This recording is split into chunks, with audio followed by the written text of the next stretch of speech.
records and shows you on your side and my side. It doesn't showcase Yeah. the shiny stuff because it goes into the magic cloud or something. Fucks me how it works. I work out on how to put the record button, and one of the many things I say, and you'll probably appreciate it, the things they didn't teach us in school for PT or uni and the places we went to learn how to do the job we love, they didn't teach us any of this fucking shit. No. Well, mate, it didn't even exist, right? Like, it's crazy how much the landscape has changed. Nah, bro. Because how long have you been kicking around for? This would be the end of 12, man. 12 years. 12 years. Yeah, nice. Just, you got your long service leave, obviously. Oh, yeah, of course. Yeah. I'll just ask the boss, man. I'm sure he'll hand it over. Yeah. Just take that 12 weeks paid leave, thanks. Oh, that'd be nice, wouldn't it? 12 years is a long time, bro. And like you just said, would have seen everything. And then as a coach, I think I've known, mate. I was trying to think about it today. Like, I crossed your path, like at the end of Cube campus, kind of. Yeah, so it would have been probably like 2016, I suppose. We would have crossed paths at least. That's what I was thinking. So that's like eight years ago. The evolution of your coaching, my coaching's changed a lot, and the space itself, like the demand for us and what it looks like, is pretty big too. And you've had many careers as well. I remember you playing with the boys, right? Yeah, man. Yeah. My coaching style itself has evolved so much, like coming out of university with an ex-science degree, you sort of, well, at least for myself personally, was a lot more interested in, that rehabby strength conditioning type work. And coming from a rugby league background, it just married up quite well. Walking away from my own playing career and stepped into those positions quite comfortably, and then walk into campus and meet guys like yourself, and obviously like the Luke Pollies and stuff are rolling around the gym, and you get interested in powerlifting, and we had our powerlifting era because obviously my wife Marley, she was one of the Australia's best at one point in time there. Got her last little ticket at Pro Road as we got married and stuff back in 2019, and then that evolves. COVID happens and you go for one run, and next minute you're planning to run 100 miles, and so it changes a lot, doesn't it? Do you think, because I was trying to think about it, like choosing to run is just the way you did it is just kind of who you are. Like, you went all in on some footy, and then you've gone all in on some powerlifting, and then like, all right, I like running, I'm going all in on running. Is that just who you are as a human? It's just all in. Do the challenging stuff. Yeah, I guess. Yeah, to a certain degree. But also, I would say that probably equates a lot to my general curiosity as well. I'm a seriously curious person. And I guess that's sort of what intrigued me initially to do a sports science degree, is just to learn about the body. Like, how does this big old meat vehicle work? How's it all put together? How does it operate? And there's just so many different ways that it can operate, and its ability to handle stress is phenomenal. So, I think just being able to live out those different experiences on your own just helps with the application of everything. So the more, data points that I have to pull from personally, the more I can help relate to clients and serve them. Your own personal human experiment. Yeah, literally. That's all I look at myself as, is one big, long, continuous experiment. Yeah, fuck, I love that. That's super cool. And it keeps it exciting for yourself with always the changing, right? There's plenty of out there that love banging sets and reps and chasing PRs and PBs like myself. But I do even myself find myself at a point where I'm like, maybe there's some other things that, I love this thing, but I need to look for some other stuff as well. Yeah, for sure. Yeah. And I guess that's about squaring things away outside of, if it is just powerlifting and the ones and zeros, like, no doubt, your life looks completely different outside of the gym now as a dad and everything like that. You know what I mean? So like, as much as the modality of powerlifting is still very much the forefront for yourself, like so much of Jonny B-Bad has changed as well. Oh yeah, 100%. Mate, too. Yeah, absolutely. I think even I kind of made a mental decision that I probably wouldn't compete again after I had before Kendra. I was like, nah, I won't be able to. Like, priority shift. I was like, if I get to do it, great, but that's no longer important. Like, that's not it. Now is family time, and that's what's more important. And family means successful business, etc., etc. And awesome. Now, that'll be a bonus. And how was America, dude? dude, America's sick. That's my second visit. As us as a gym, that was our team world trip. So we took 13 people over there, and we've had a desire to build a world's culture within our gym where the crew builds towards the bigger events, and slowly people drop off due to their ability or, financial ability to be able to get to the bigger events. But the gym then goes with it, right? Even if there's only 13 people going, the whole gym, the community is behind that. So you get this wave of success through the whole gym, which is extraordinary. And then at the gym, 13 people over there, bunch of medals, like the highlights. I mean, everyone's a highlight, but from a competitive standpoint, Belinda Ryder took home the open overall, which was extraordinary. She struggled there was no one really to compete in the 60s, but in the overalls, once all the weight classes are in together, it was competitive. And you could see the Americans watching her. I feel like they knew who she was just through open lifter, because you could see everyone watching her, and she's like, I think they are. I was like, I can see these fucking bitches watching you. One of them was just like trying to muscle in on our mono lift. During warm up. Yeah, like literally, because I like to wrap a knee on a milk crate, right? And this chick took my milk crate whilst I'm about to grab it, and I'm just like, excuse me? I need that fucking milk crate. And I ripped it from under her foot. I was like, I think you better warm up somewhere else. Wow. Yeah, it was good. Where was she from, this other competitor? She was an American girl. And at the time, she looked strong. Like, the strong ones, right? And I hadn't lined up that she was the one we were trying to beat. Like, we're up against her. And then after that, I was like, oh, man, you were dead to us. Like I get friendly comps. Like, I've been to comps, and you'd be the same. You've been to comps with the person you're trying to beat. We're all friends. We're having a good time, but you don't steal my milk crate. That's not going to work. But yeah, Belinda won the open overalls. She won open overall deadlift. And then one of the cool things, which I think you'll love as a person who loves crazy challenges, she signed up to compete the next day in the Masters 3 lifts. And she repeated. And she went back to back. I had 2 girls do it. So it was a unique place where opens were day 1 and Masters were day 2. So the girls that were age enough could do the 2 days. So PR totals 500 and then backs up and goes 490 the next day. Isn't that just incredible? Yeah. As a percentage to back that up. The wild thing, dude, and she will agree, she said it, not me. She reckons she was stronger the next day. Yeah, right. Like her perception of her ability. Yeah, wow. And we were conservative because there was some girls trying to beat her, and we're like, all right, well, we can't just YOLO today. Like, we've actually got to pay attention and just assume it will stop. And she hits 190 on a third, and we're like, there's a fourth up for grabs. We got 200, first time ever. It's there today, but we're like, if we balls that up, like, there goes a suspension deadlift, and we're like, we can't do it. We've just got to just chill. And she benches 2.5 more than the day before, and then pulls enough for 490 and to seal the win. And we're like, and she's like, I could have done more today. And we're like, oh, right. Crap. And then we had another. What does that do for your thinking as a coach? Maybe not necessarily in a competition standing again, or maybe it is in a competition standing again, about how you may attempt to sort of peak some of these guys.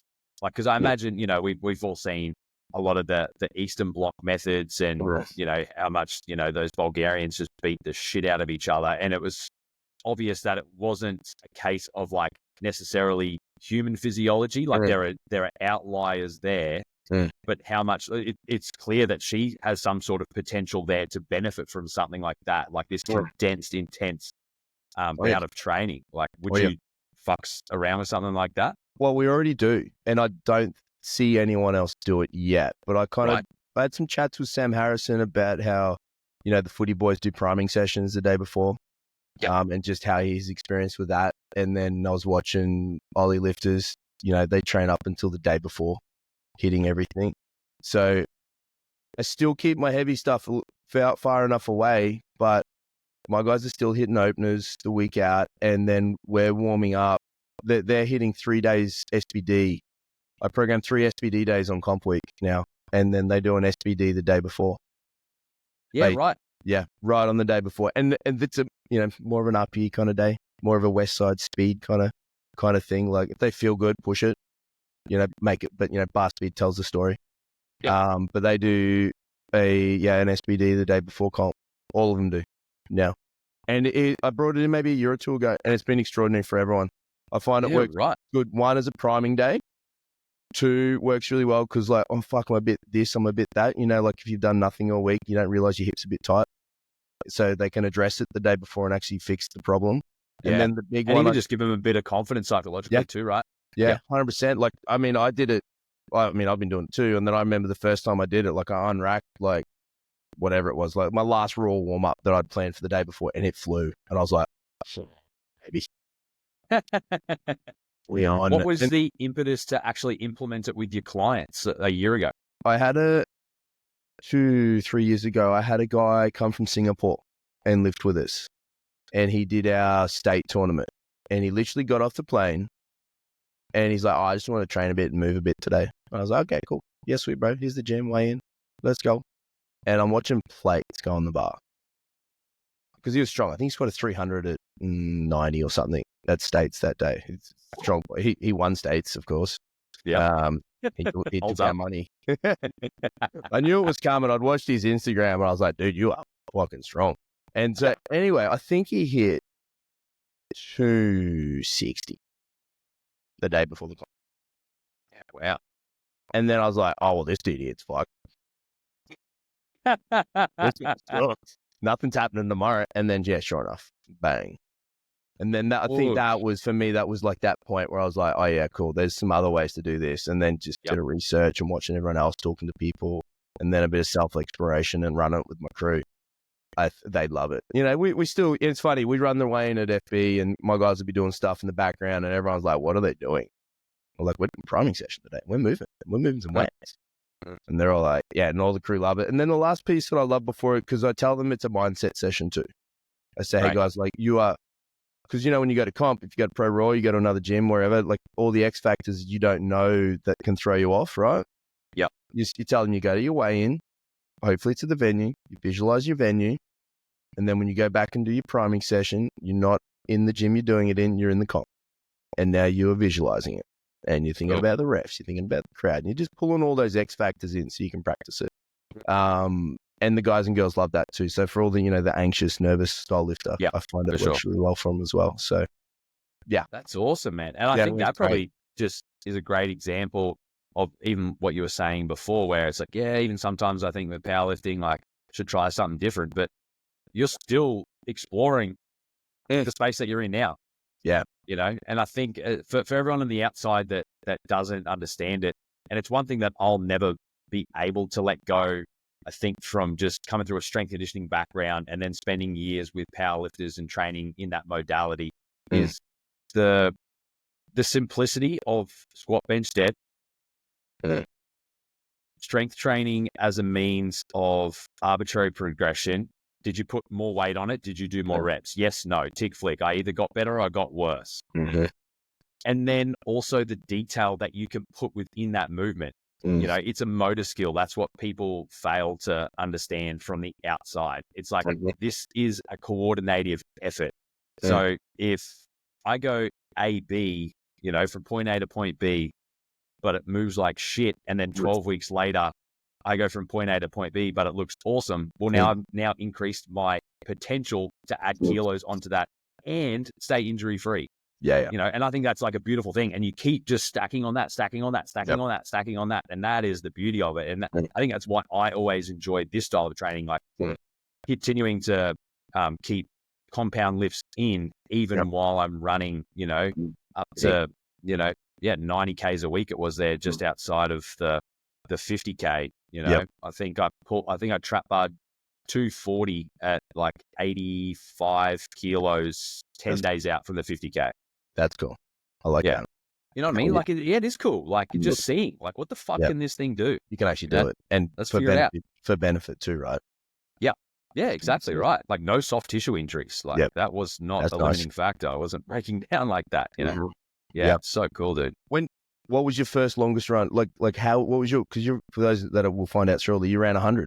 Ran 100 miles. Get to 100. Where do you start before you go to 100? You do a 10? Like, is that, you know, it's a bit like your novice personal your PB comp, and then you're like, well, I like this.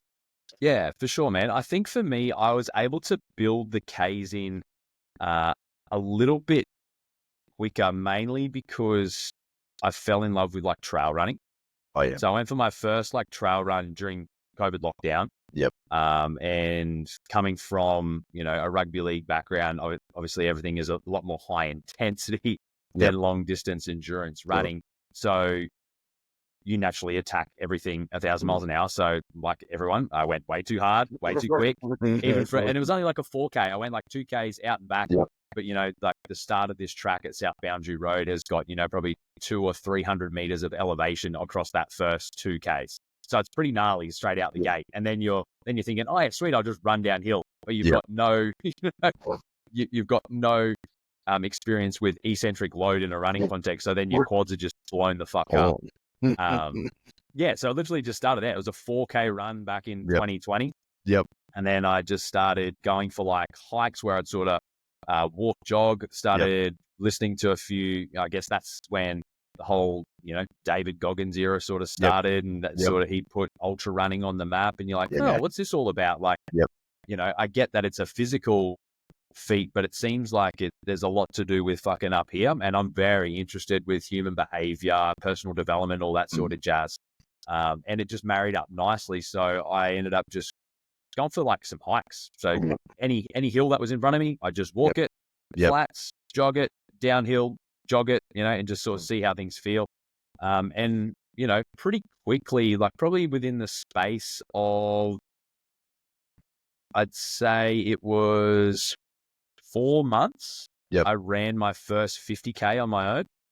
And that was just on a trail. And again, like run, like it was a walk jog. So I think it took me, like, it's funny enough, like my first ever one was still one of my fastest, like 50Ks that I've done. Whoa. I don't know if it was a little bit of like naivety and not worrying too much about process and stuff like that and strategy. You sort of just go out and do it. So that was like just under 7 hours. So to put that in perspective for someone who's lifting, because, a lot of your audience is probably a bit more lifting oriented than running oriented, you're seeing like if you're an average runner and you do a road marathon, you're probably going to do that, 3 hours 30 to 4 hours plus. Yeah. I did my 50K trail in like just under 7 hours. Yeah. So it's way longer, but you're managing that intensity through varied terrain of the uphill, flat, downhill. And I think I just liked that from like a repetitive stress standpoint, knowing that as a coach. People think, I'll do road running because it's flat, so it's going to be easier. It won't blow my heart rate up. I can go longer. But the stress on the body of running that same pattern over and over and over and over and over and over again is actually what gets people injured when they're new to the sport. Yeah. So I think just by being interested in trail running, just from liking being outdoors, it actually helped protect me long-term from injury because it was taking me so much longer to cover these distances. But then I was also building in strength and endurance just by going up and down hills all the time as well. So that's sort of how it started to progress. And then I took on a couple of 50K races. So got my hat in the ring and did some structured stuff there. And then doing a race. Was there a competitive element of you stepping into those races, or were you still, you versus you in that thing? On the first 50K, it was definitely like me versus me. And then I actually entered into a series of shorter races as a means of developing a bit more speed. So they sort of varied from like 13 to 20Ks. And I really enjoyed that experience from a competitive standpoint because it was a lot closer to the world that I'd come from footy and even just lifting in general, the intensity of it all. So you could really sort of get yourself on the back of, 3 or 4 other runners and you could feel, like in a competitive standpoint at some of the best runners in the world, this is what this must feel like. When you can see them using strategy and the person, gets to the front and toes the group for a little bit and all that sort of stuff. I definitely got a bit of a taste for that. And then just, like playing that psychology or seeing someone in front being like, I need to fucking mow this fucker down. And like, that's the next one. And, things like that. Or, if it's an out and back horse, once I get to the halfway point, no one catches me. So then you draw on that energy of basically forcing anxiety onto yourself of like, don't get caught, don't get caught, don't get caught, don't get caught.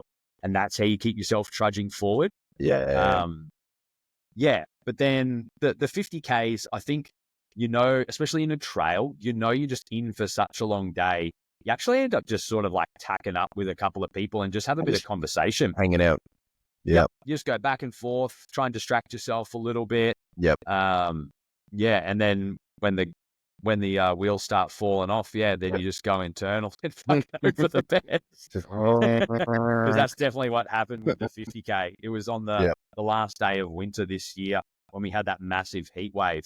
So, I was running down the Goldie and it ended up being, I think it was about 35 degrees by the time we hit the finish line. So, by the time I got to about 35 Ks, a lot of the damage was done, man. And heat stroke was pretty well starting to set in. And nice. You have your biggest climb with about 8 Ks to go, and it just kicked me right square in the dick. Yeah, right. Yeah, the cramps were ungodly, dude. Oh, cramps would be nasty. Yeah, both groins. Oh, good. It's like the anti-wishbone, so you're just getting sucked together. And you're like, oh. And just looking at the clock for how many more opportunities of running you have in front of you to feel that experience the whole time. Yeah. God. Yeah, and then the 100-mile, I guess. That's insane. How many kilometers is that? 167? Yeah, it's 161. Yeah. For me, being a coach, it comes down a lot to overthinking process. I'm sure you overthink your own training more than any one of your clients, It's funny, you sort of care less about yourself more than any of your clients, but you care about the structure of your shit more than any of your clients. Oh, yeah. And you also have this weird fucked up way of thinking that you're capable of more than your clients. So any shit that you would tell them doesn't actually fucking pertain to your condition. Yeah, I'm good. I'm sweet. I'll work through it. Yep. And I felt like 100 miles was the perfect distance to step me out of that perfection zone. I was never going to be able to write the perfect prep for it. I simply just had to do it to learn it. So I'd actually only built all my training plan around the 50K. Yep. And about 3 or 4 weeks after my 50K prep, I signed up for a 100-mile race. And I was like, fuck it, we'll just do it. It's 2 weeks after the 50K. I'm like, I'm never going to be fitter than what I am after that 50K anyway. So I'll sort of just taper a little bit and we'll just fucking go again and see what happens. If I die, I die. And then let it happen. Yeah, exactly. And 4 weeks out from that 100-mile race, it actually got cancelled. And all the while, so leading in through the 50K, I was creating a documentary for YouTube. So I'm already in the hole there. We're already creating content. We're already doing all the interviews, B-roll, you name it. We're doing it. Yep. And I remember just coaching and getting this text message come through on my watch from Mars just saying, call me. And I'm like, oh, that's weird. But that's like, if it was actually serious, like she would have called me already. And I called her back and she's like, babe, they've canceled your race, your 100-mile. And I was just like, oh, well, I guess I'll just do my own. And she's like, I fucking knew you'd say that. So, mate, it ended up being a blessing in disguise, especially when you're creating a documentary. It was meant to be up at Beerburrum. And I actually don't like a lot of the trails up there. There are a lot of like just moto tracks up there. So they're not overly enjoyable to actually run on. And I was like, how good's this? I have actually got the opportunity to create my own course, run on all the trails that I'm familiar with, that I love. And, create my own crew, my own aid stations, everything from start to finish. So that ended up just adding to this. Yeah, it was so cool, man. So we created an 80-kilometer loop. It basically spanned from Gold Creek Reservoir in Brookfield. So I started down in Gold Creek, pretty much run a loop back west towards the Gap, and then you head all the way up to Mount Nebo, and then circle all the way back across to Mount Cootha. So it's about 24K straight across the belly there, and then back up and over down into Gold Creek again. So it's an 80K loop. And we did that twice, man. And ended up finishing it in just under 26 hours. 26 hours. Yeah, with 6,000 meters elevation. Damn. Yeah, You so got to be 6K is sleepy at the end just of that, going up. right? You'll be tired. What's that? You got to be tired at the end of that, right? Oh man, it was such a weird experience. Like, Yeah. and that's what I really wanted to tap into was that sleep deprivation side of things. Yeah. But honestly, when You're I dad, you finished should be it, ready for that. I was, yeah, true. I was weirdly alert. Yep. That was a big surprise and feedback from the crew.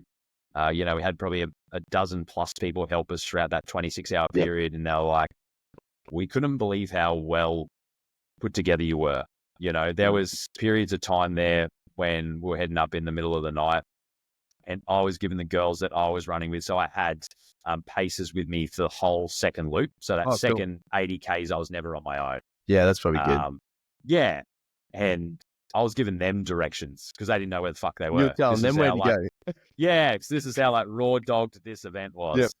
Yeah, they'd never run on bits of the trail before. And Yep. I'm like, we got to go left here, not right. Yep. And meanwhile, I've already been running for 90 to 95 kilometers. Still got it about you. Yeah. Be a risk out there, right? Like the fact you can turn left instead of right, then all of a sudden, oh fuck, where am I? Yeah, literally. Yeah. And particularly that was a big part of the planning, just making sure that we had, internet coverage and stuff like that. We did dip out at certain points, but we had a few fail safes with GPS trackers and stuff. So that was all cool. Yep. But the sleep deprivation side of things didn't seem to harm me as much as I first anticipated. So that's got me interested to see how much further, I can sort of push. I don't know whether that looks like what that looks like in the future, if it's, another single bout effort and I simply just try and go further or do like a bit of a multi-stage thing and see what happens there. I'm not too sure. I'm not really going to put too much pressure on myself to go doing these things for the sake of doing them. I want to sort of have a bit of a purpose and drive to do it. Otherwise, it's just a fucking chore otherwise. Yeah.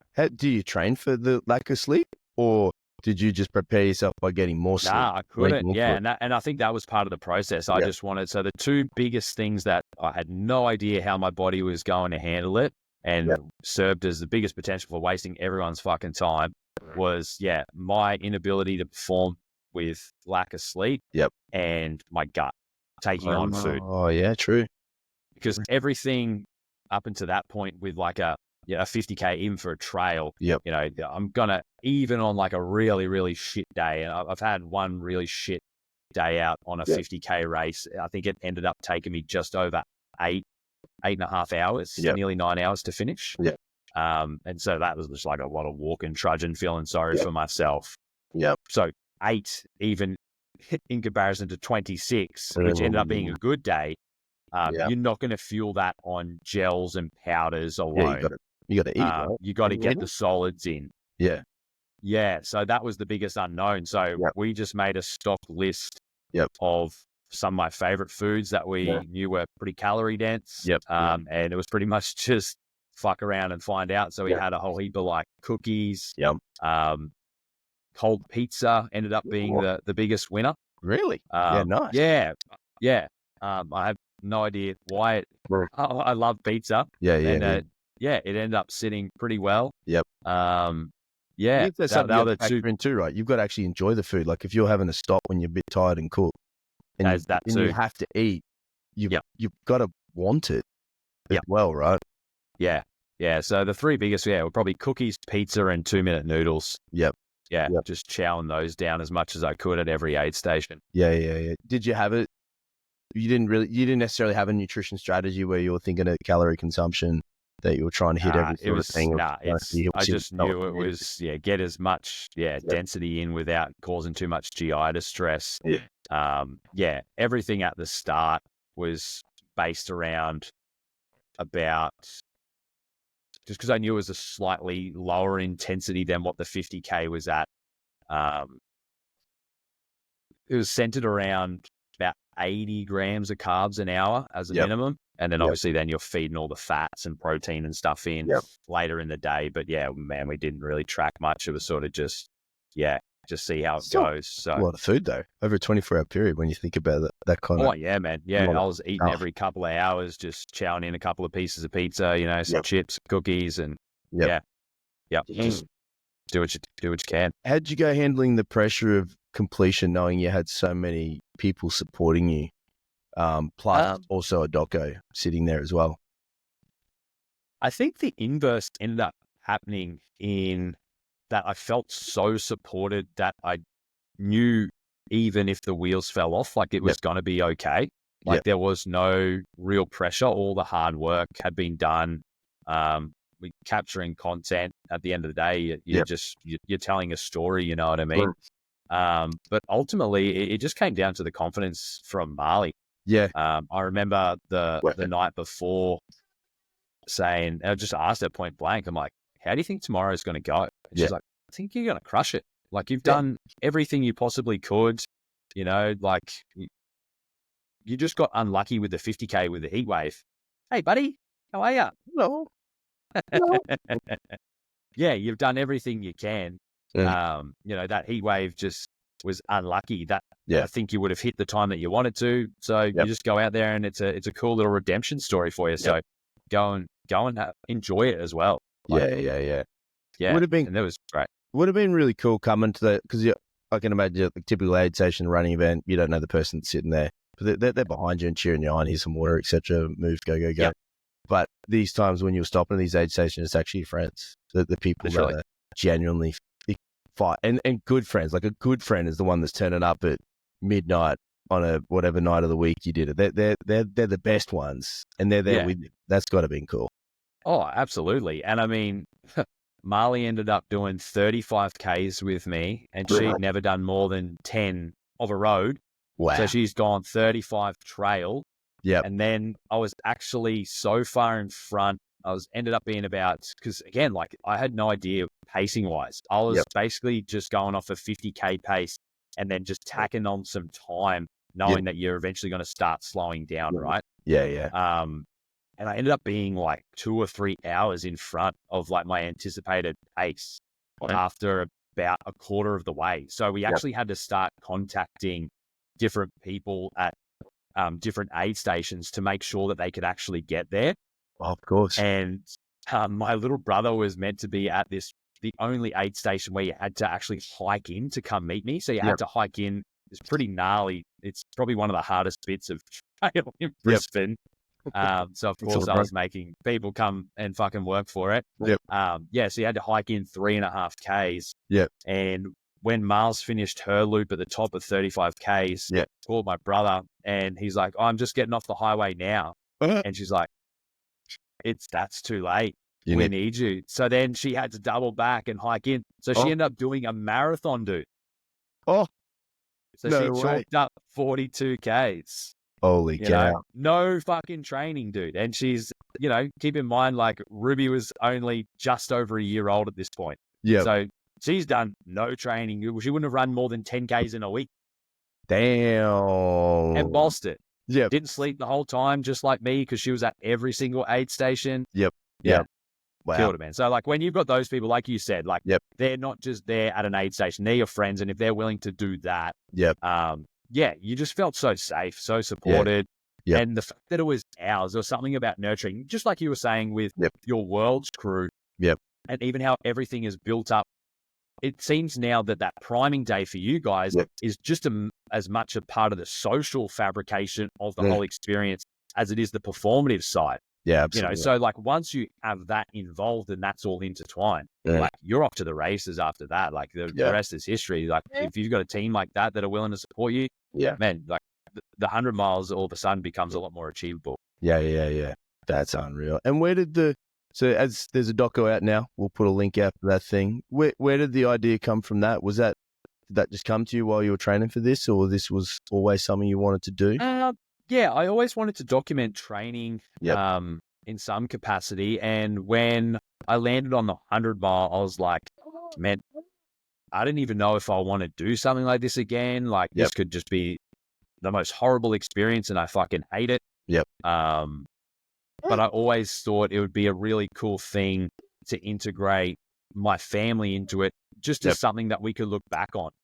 At the very worst, it's just a little memento for us, a space in time, especially with the kids as young as they are. Ellis and Ruby are both under 3. Yep. So for them to be able to look back and be like, whoa, that's crazy that mum and dad did that, like that's so cool. Yeah. And it ended up morphing into so much more after that. Yep. So I guess to give a bit of context, so 4 years ago, Miles and we lost our son, Dallas. He was a stillborn. And that last 3 kilometers, so on a trail at the speed that I was running at, ended up being about 20 odd minutes, 25 minutes. He was just at the front of my mind. He just came flooding into me. And I was running with like one of my good mates, Roji, and we just naturally sort of went quiet about the last 4 or 5 Ks. Yeah. And that last 3 Ks, I was just crying just to myself and just reflecting on everything and thinking about what he'd be thinking of me. And just that you see in the documentary, like it's me running down the hill and I'm just fucking bawling my eyes out to finish this fucking 160 Ks. Powerful piece. Yeah, for sure, man. And like, that's not something that I had preordained. Like it just came out of me. Yep. And all of a sudden that seemed to be like the centerpiece of the storyline was how I was dealing with Dallas's death with all of this stuff. And how running has been such a transformative space for me to live in, to handle my emotions that I don't think I quite find with lifting. I love the execution of lifting and, sitting underneath a bar and wondering if you're ever going to get the fuck back up. I love that. But running for me just helps me metabolize my emotions. And once that storyline sort of came out, it just felt natural to then do something with that. And we ended up reaching out to an organization called Precious Wings who create memory boxes. So when we lost Dallas, we actually received one of these memory boxes that these guys create. And it actually is donated on behalf of another bereaved family. So you'll actually get a little note from them with just like, might just be their child's name on it or their family name and other kids and siblings and stuff like that. Just to sort of let you know that you're not alone. And straight away, you just realize like, fuck, like this happens all the fucking time and it's tragic. But to have something physical and tangible to leave that hospital with that represents your child that you couldn't bring home is so massive. And I just reached out to them and said that I wanted to work with them and try and raise some money. So we thought, let's do a launch for this documentary. And Oren and Victoria Strength Sanctuary, where the gym that I coach out of, were kind enough to put their hand up to host it as a venue. And we ended up just putting a big screen up with a projector and so cool. Had, about 60 to 70 people come through and make donations on the way through. And I pumped it out on socials. And a good mate of ours, Ryan Mayfield, who now runs the Bodybuilding Kitchen, all his pre-made meals. He's actually up until Christmas now. So if you catch this potty before Christmas, get onto Rhino's website. The protein brownies that he sells for $10, 100% of the funds from that go direct to Precious Wings. And as it stands at the moment, it looks like from my funds that I've raised alone is just over $7,000. And Rhino is on track to probably pull another 2 as well. So we'll get pretty close to 10 grand. Wow. So hopefully there's a few people that listen that can help contribute, and we might be able to push that number a bit closer to 10 G's, man. And I'm super grateful that I guess something that was just a bit of a, let's just document something and have some fun and see how it goes. And it transformed into something so much more that, a memory box costs $70 to create. So, all of a sudden we're going to help over 100 bereaved families now. So, when you put that at scale, it makes it so worth it. It makes that run worth a lot more than just the run itself, right? Like there is so much more that's come from it. And I guess that happens in reflection, not while you're doing it. Exactly. When you started to run that, you're just starting to run some trails for 4Ks. Right. Thought, hey? And now you're doing this. That's do you see yourself doing more with the charity organization after all this is finished? For sure, I've already communicated that pretty heavily with Kerry, the CEO of Precious Wings. That I want to make it ongoing. We run a run club every fortnight, and I think we'll plan on creating some like quarterly raffles and stuff like that we can continue to contribute. And then if some other project seems appropriate for me to try and tackle, we'll definitely we definitely will tie them into that process from the outset, not just post. Yeah, I absolutely love that. I'm a strong believer in corporate responsibility, if you want to call it that. Like we get so much from our clients and so much, and we do so well, and we have these great lives because of our jobs, but we need to remember to give back in some capacity into something that means something to us. 100%. And I don't think enough of us do that. No. At all. And it doesn't have to be direct monetary. Like if you can't afford that, you can do your time. It can be time. It can be time. Yeah, it's act of kindness. Yeah, 100%. And just doing something that gravitates to you. Like for us as a gym, we get behind Polish Man, the charity against domestic violence, women and children. We've been a part of that thing for the last few years. So we run a powerlifting tournament in October. 100% of the money that is profit from the event, and we make sure we keep costs low so there is much of it, goes to that organization. And we pulled That's awesome. 10K last couple of years, and then this year we're like, man, 10K is not enough, and we did 20. This year 21, I think, something like that. So it's congrats, mate. That's so cool. Which is extraordinary, and that is just literally done with time. That's all we're doing. We're getting the group together.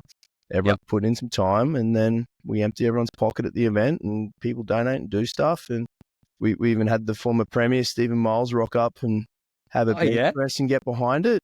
Like our reach was far, but like everyone was coming in to get around it. So it's cool. And I think more people need to be doing what you're doing and getting behind something that's important for them and raising some awareness and stuff for it. Yeah, well, I think it's just such a simple way to, one, challenge yourself, go out and experience something that is going to at least give you a new perspective on the other side. Yeah. So it is self-serving to a certain degree, but then, you tie it into a message that, can project so much more. Like think of the act that you're doing as like the attention grab, and then the message behind it, as long as it's clear, people are going to be attracted to it. Yeah, 100%.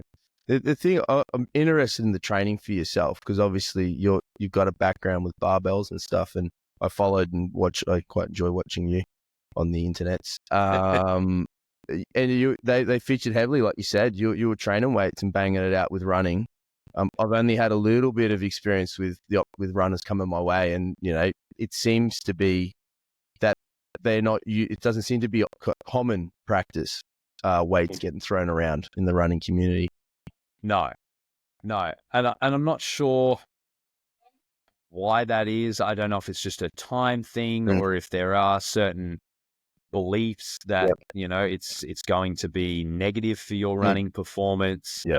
But even like some runners that I do see lift, I still think that they leave so much on the table. Yeah. Like they could still be doing so much more. Yeah. Even just from like a hypertrophy standpoint, like you got to think how much energy you're expelling from a total weekly running volume of say, 10 to 15 hours for someone who's taking running quite seriously.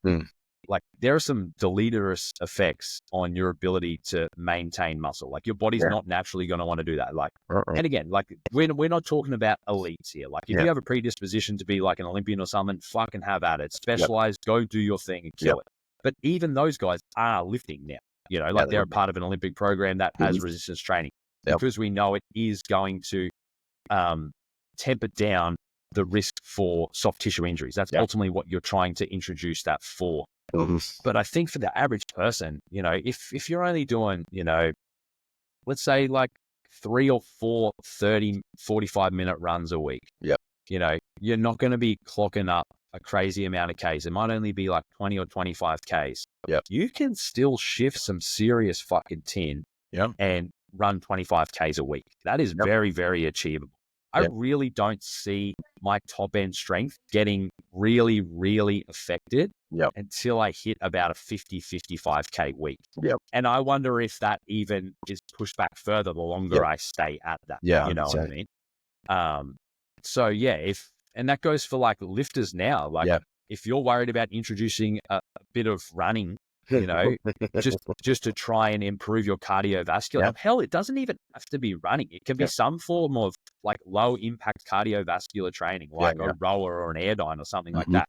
But if you think for a second that doing that for, 1 or 2 hours a week is going to be deleterious to you, you're absolutely off your chops. And and this is coming from someone who used to hold that belief. Yeah. Like, 100%. like I was the one, when I first met Marley, she was the little run bunny. Yeah. And I said, fuck that, come lift. And then she puts up one of Australia's biggest benches at the time. And she's like, I don't run, this is fucked. And now I'm like, I run 100 miles. What do you do, Marley? You weirdo? Yeah. That's what I was going to say. There's crossovers for both communities, right? The runners are thinking you don't lift weights, and then the lifters are saying you don't run. But however, there's actual direct or indirect value for both parties to be bunking around with, right? Yeah, for both parties, man. Yeah. So from a soft tissue perspective for the runner, and from a recoverability, you'll be so surprised how much more work you could put into a post-competition phase if you had X level of cardiovascular resistance. You know, you can just keep going and going and going. You're not blowing so much, you know. It's self-serving from a time perspective as well. You don't have to be in the gym as long. You just sort of punch it out and then it's done. You got some fucking fitness about yourself, right? You can repeat an effort. You don't need 6 to 20 minutes to go again. Yeah. I mean, the saying I say to, I program it, you know, just fucking 10 minutes on the bike, like just go and do that or something, right? My narrative I say to them is, don't let fitness be the thing that's stopping you. Like, it's going to cost you sets and reps because you're not fucking fit. Yeah. And that's going to, over time, that's going to cost you something, which thing you really enjoy, which is the total or the singular weight on the barbell, or because you weren't fucking fit. Yeah. You need to do that. And then, like you said, the soft tissue thing, I love, you know, Louis Simmons, our boy. Weak things break, right? That's the one, right? That's true shit. Yeah. It couldn't be truer. I know with the runners, I've had opportunity to work with, and runners, I just mean by social people, but they like doing some long stuff as well. Not quite your long, but they all say the same thing. My things don't hurt, but they don't realize until they haven't been in the physio for a while. Yeah. And then all of a sudden their run speed increases as well. Yeah. And they've typically maybe dropped a day of running because they've added a little bit of like weights for that day, like they've supplemented in and out. So they haven't broken and they've run faster. Yeah, exactly right. Yeah, you are going to improve your running efficiency because your ability to create force increases. Yep.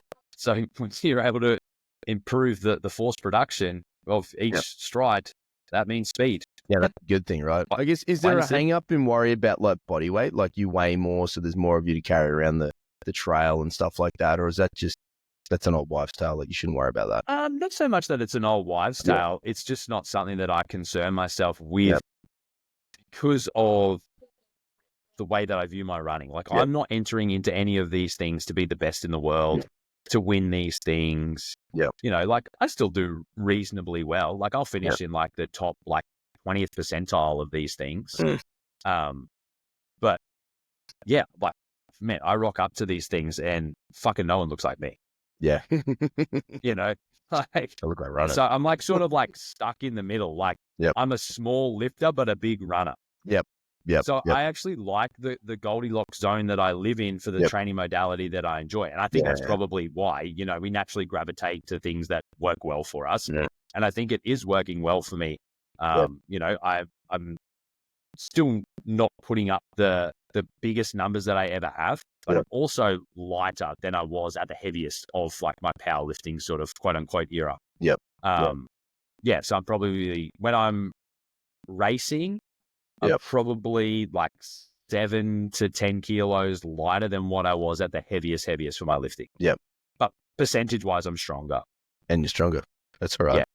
You know, all right. And you're still punching out. Yeah. Big case. Running's good for you. Have you found, just like even talking career like we did at the start, that you've found like a running group starting to gravitate to your coaching, or people reaching out and asking questions? And I think that's why I'm naturally gravitating a bit more to growing in the online space now.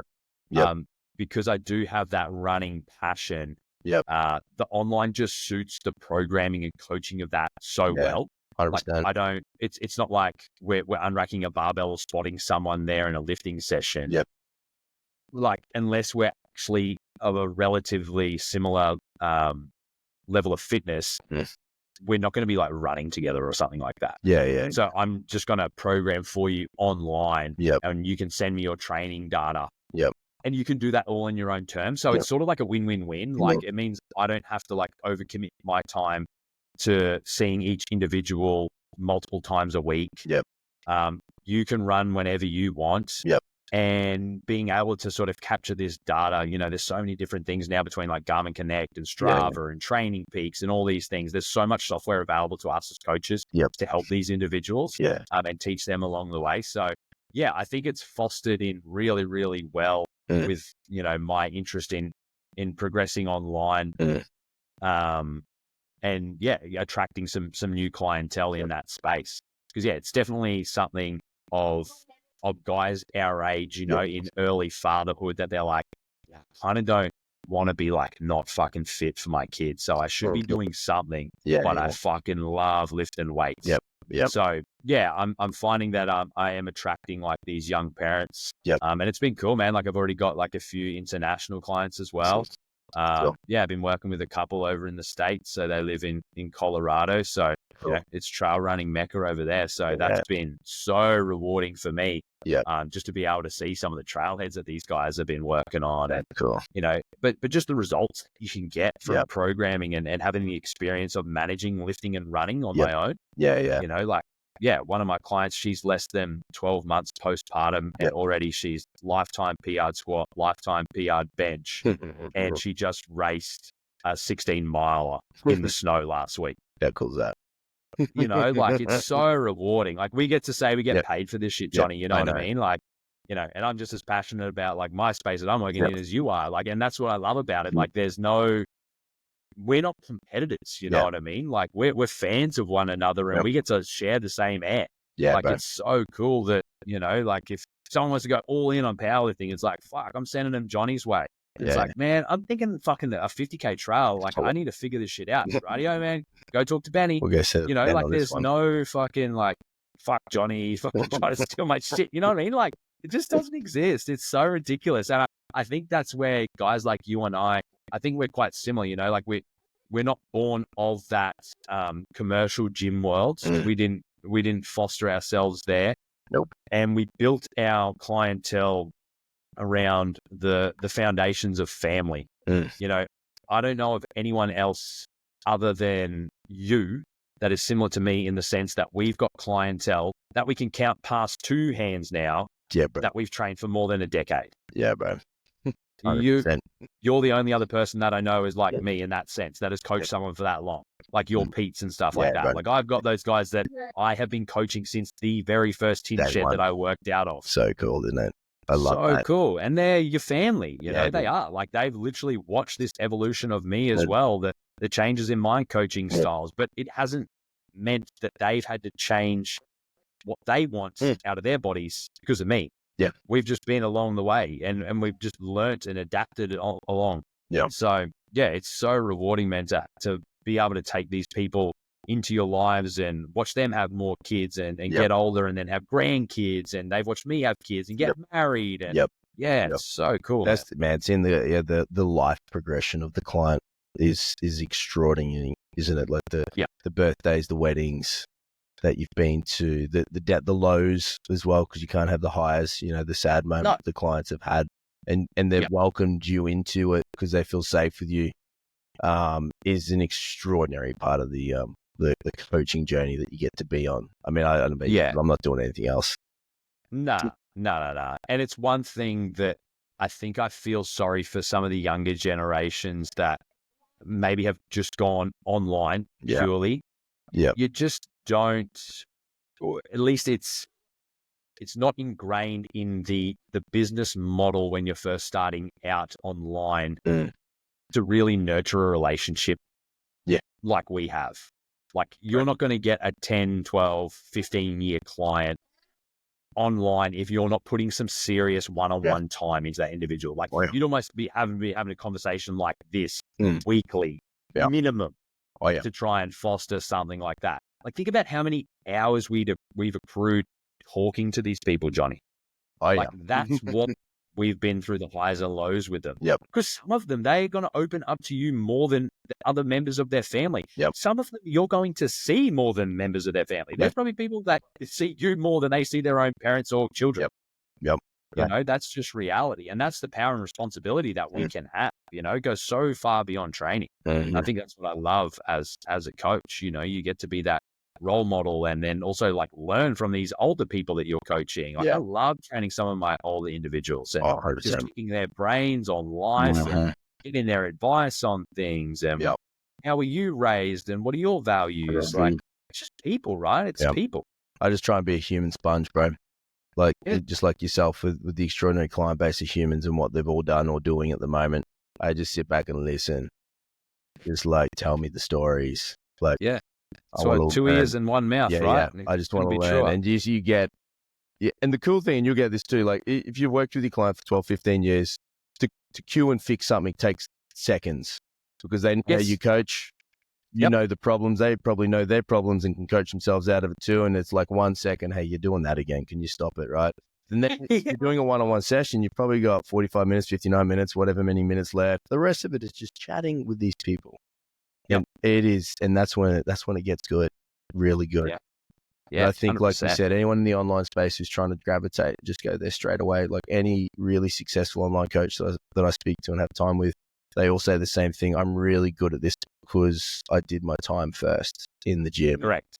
And I think that's where we stand a chance of persevering through if we do decide to really go whole hog into the online, is that we know that we've always got that lever of socialization to pull on. Whereas if you haven't been able to, like, how often have you started out with a new client and you're like, it's just that gritty, frictiony stage. Like you got to be able to like get to know someone like that. Got to find that common ground. And work through that awkwardness at the start. If you're trying to do that in a cold email setting, like WhatsApp, I don't know. Text type, like good luck to you, man. I hope it works out, but I don't know if you're going to be here in 10 years. Yeah, that's I always look around the room. The room being in the Instagram these days. And you just say, well, we'll just see who's still here, right? You're still playing this game. And the cool thing, like the reason you're still here, I'm still here too. We also have evolved too, right? If we didn't start considering being an online running podcast, having creating a documentary to put content out in the space and the planet, we'd be getting left behind as well. Like, we can't just be dinosaurs either. Yeah. I think that's one thing I'm learning more and more is gone are the days where you can sort of just use your social media profile as a place to just talk about like your clientele and stuff like that. Like that's not really engaging. That's not people are on social media for. They're there to be sort of entertained. So it becomes more about your own personal brand and how you go and expand and what that messaging looks like. And when you come to that realization and you look at your social media profile through that context, it actually gets way funner. Yeah. Because you're just like, oh, fuck, I'm just putting out what I enjoy. Yeah. Like that's what I have to do. Yeah. I have to find a way to capture that and make that entertaining. But like as soon as you flip that to like, oh, I'm not just like, here's this client and this PB, like you're probably realistically only got a couple of clients that are actually going to capture the general public's attention of like, holy fuck, like this guy's strong. You just go like the other fucking 20 PTs on the internet anyway. Exactly, man. Yeah, there's no point of difference. It's not fun. It's not entertaining. Yeah, you got to make it fun. Mate, I laugh. You'll get a giggle because I'm cool. You'll see this. I'm sure we all follow the same people. And you open it up and you'll see coach blah, blah, blah, the hinge mechanics. And you'll see the next one will be something about a squat, but essentially they're saying hinge mechanics. And then you see the next one talk about something else, but literally the same thing. And they're like, the three of you have literally posted the same thing. Yeah. It just comes in bunches. Hey. Yeah. Like I'm not unfollowing. And it's like, is that even fun for you to just like look at something and be like, oh, I'm just going to like rewrap that. Yeah. And you're like, what? Yeah. Every now and then people will go like, Jonny, you should put up some educational videos on things. I said, I don't need to. Just Google it. It's all there. Yeah. Maybe you should just start a page of links. Yeah. Well, I don't know how you do your online stuff, but people, obviously you send them an exercise, they don't know what the fuck it is. And I just fucking Google YouTube. Oh, how to do that. And then there's 10 to pick from. I'm like, all right, cool. That one looks nice. You have that one. That'll do the job. So what next year? What do you do next year? Do you chase another big run goal yet? Or you haven't given yourself time before you start thinking about what to take on. Yeah, like I said, I'm not putting any pressure on myself to decide, Yep. whether it looks bigger, better, what. I think it'll naturally sort of come to me, and I want to sort of get the itch a bit more. Just authentically. Yep. I've actually got to get. That's sort of why we nearly got our times mixed up this afternoon. I got to get an MRI on this knee. It's sort of been giving me a bit of grief. If you go and watch the doco, you'll sort of see where things get a little bit spicy halfway through with a change of shoes, and my knee didn't really like that, and it seems to be something lingering on. I've had a full ankle reconstruction when I was about 19, so that's about 15 years old now. I think it's a bit of a case of just some alternate mechanics with that starting to get a bit tired from running for so long on it. That sort of just bled its way up north to either the knee and hip. And so I just want to get that squared away, see if we can pathologize that and come up with a bit more of a strategy about what we want to do, work around and how it can come fresh. But otherwise, the only thing that's really penciled in, I've got a ticket to my first ever backyard ultra. So I don't know if you're aware of this format, but essentially it is, again, it's a bit more of a head fuck, this one. It's cool. So it's a 6.7K loop. Yeah. And you just have to finish that loop within an hour. Yeah. And everyone starts on the same start-finish line hour after hour. Whoa. And it's last man standing. I think I've heard of this. Where is it? Yeah, so this one in particular is actually grown into one of the biggest ones in the world now. It's called Dead Cow Gully. It's actually run in Nanango, just up the coast. And it's actually the world masters event next year. So every 3 or 4 years, they basically put an inordinate effort into getting the world's best backyard runners to it. So it costs you as a Gen Pop. So they limit those tickets to Gen Pop to like 200, I think. And it costs a little bit more because you're pretty much front loading to pay these guys to come overseas and come race with you. So I've entered into that just because I want to see these guys, not because I think I'm as good as them. I just want to be in their presence and be like, what the fuck makes you tick? Because, like, people call me fucking psycho, but you epitomize that. So those guys would try and run for days if they had to, right? Well, this is what's going to blow your mind, Johnny. They do. We've just had the World Championships probably 8 weeks ago or so. And the world record got rebroken to 108 laps. So 108 hours straight of hour on the hour. So we're now north of 800 kilometers is the world record. No stop. Or maybe a little stop if they're fast enough. Little stop. Yeah. So I think the max they accrue is about 8 hours sleep across that 4-day period. In like 10 to 15 minute bunches. Little sneaky ones. Little micro naps. Little micro naps to keep you going. Yeah. So we actually, a guy from WA, Phil Gore, he actually had the world record previous to that at 102, and that got beaten by 6 hours. So 3 Belgian guys. So Belgium won it. And they actually just all called it. And so the beauty of the backyard ultra is, you're secretly racing everyone else from the outset. But then when it gets to the last 2, when second pulls out, you can only one more lap. So even if you're feeling gun and you're like, dude, I want to try and break the world record this year, I'm good to go. But they tap out at 105. That's it. You're done at 106. Doesn't matter. So it goes from this dynamic of I'm racing everyone to I need to keep this guy in the race. I need you in. Yeah, it is insane, dude. What? So I just love the play within the play. Oh, that's quite fun. Yeah, it's 4D chess. I love that. Yeah, so I'm just keen to get out and about and just sort of see. I've got we'll see what sort of physical state I'm in heading in towards that, assuming I can get this knee back on track. I definitely capture some content out of that. It'd be my first backyard ultra at such a big event. Even just talking to these other guys, because I mean, that's how a lot of these guys try and raise money for themselves to get to these things, is starting to create a presence on YouTube and stuff like that. So there's heaps of content being created. There's I can't for the life of me remember his name. he's a Japanese runner, and this whole doco is in Japanese with subtitles. Yeah. But he ran at this dead cow race, just gone. Yeah. And he speaks of this. I can't remember what position he ends up finishing in. He's up there. He's like top, like 5. And he believed he was dead. He thought he died, but everything was the same. And the fact that you were running loop after loop, that was then some sort of purgatory. Afterlife and purgatory. He would forever be stuck running this lap. So he pulled out to try and prove to himself that he was no longer dead. Wow.